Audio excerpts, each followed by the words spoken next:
సతీదేవి కోసం కైలాసం బదిలి భూలోకానికి వచ్చి, కైలాసం బదిలి భూలోకానికి వచ్చి సతీదేవిని పరిణమ ఆడావయ్యా, సతీదేవిని పరిణయం ఆడావయ్యా. ఓ పరమేశ్వర, ఓ పరమేశ్వర, దక్షయజ్ఞములో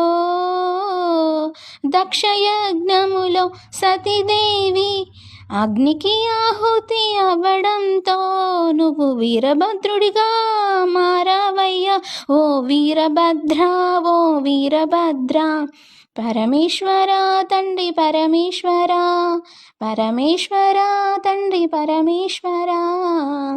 సతీదేవియే మళ్ళీ పార్వతీమాతగా పుట్టి, సతీదేవియే మళ్ళీ పార్వతీమాతగా పుట్టి నీలో సగభాగంగా, నీలో సగభాగంగా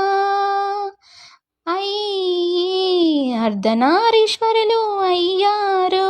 ఓ అర్ధనారీశ్వరుడా, ఓ అర్ధనారీశ్వరుడా.